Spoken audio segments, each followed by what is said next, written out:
Welcome to OWAD today. I'm Sophie, your pilot into the universe of Chinese. Today's fish, okay, because we have been doing fish a few episodes, is shark, the predator fish, the ultimate, killer in the ocean. So I keep the fish image over there, and then Chinese add something to the right to denote shark. And again, just like whale, majority of the Chinese population, we don't get to see the whale, the shark. So shark watching is even less likely, right? So whale watching was a thing that you can pay to do, but shark watching, probably shark watching was even rarer thing to do. So imagine the language users before the digitization, cameras or videotaping of what shark looks like. So how Chinese abstract shark. This is a contemporary shark. It actually means sand. So sand, okay, where's my hair? Right, it's like, okay, anyways, the sand image was depicted by water because sand is next to water. And the top, at the right side is small.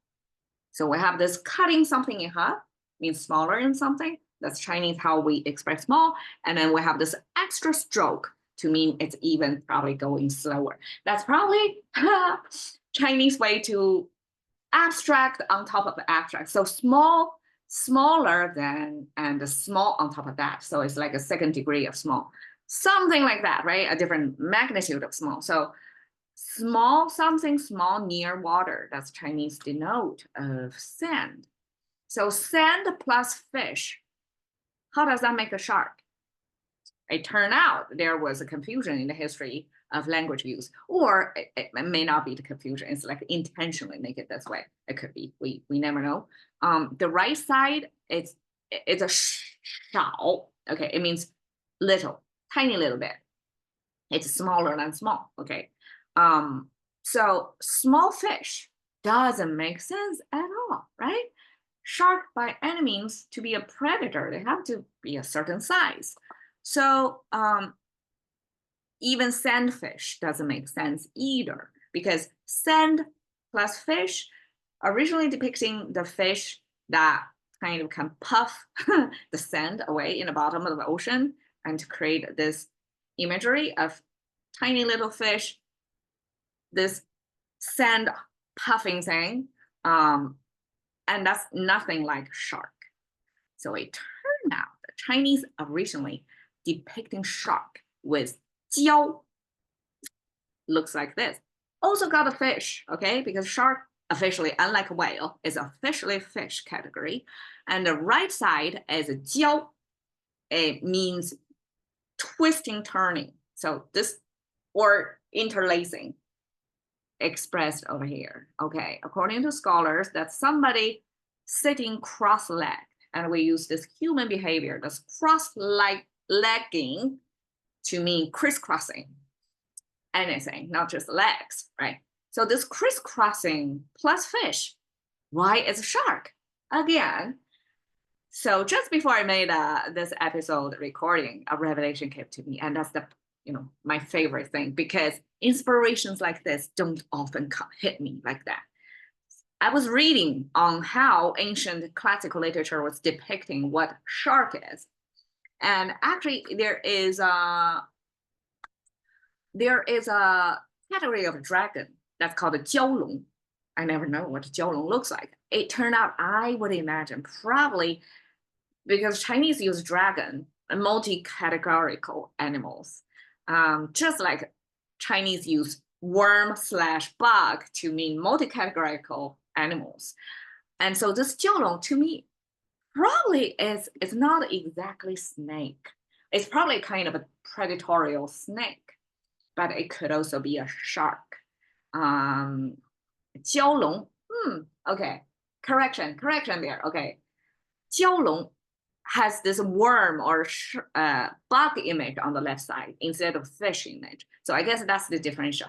Jiaolong in Chinese as a type of dragon looking thing is probably a water snake, probably a predatory, or probably not, I'm guessing. So it's a kind of a snake in the water thing because a dragon is water friendly, okay?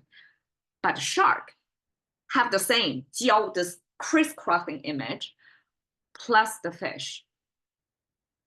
My revelation is, according to the classical literature, that is again how humans use shark.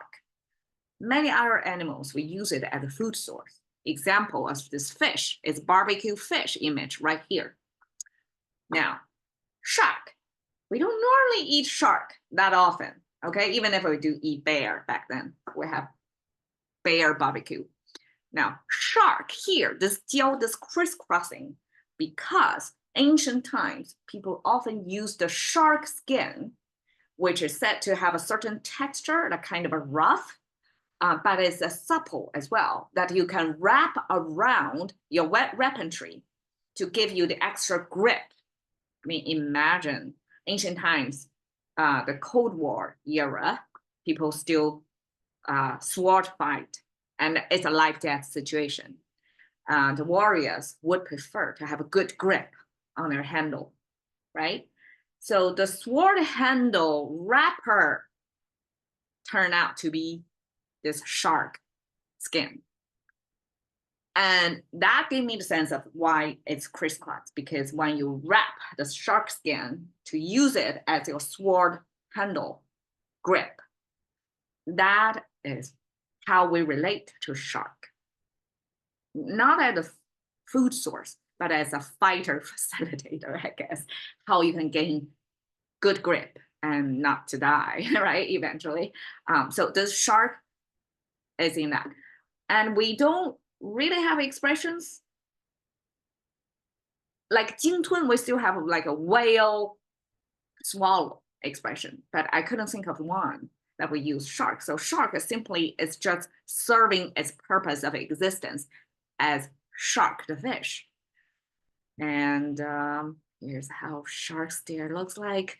Throughout my episode recording, I'm having this animal stare moment. It gives me, you know, even if it's digital form, by just looking at how the animal, in this case, it's not frontal view, it's the side view. That's how the eyes are embedded. But that kind of a look from an animal staring at a camera, it serves as a kind of interspecies empathy moment. So that's shark. Shark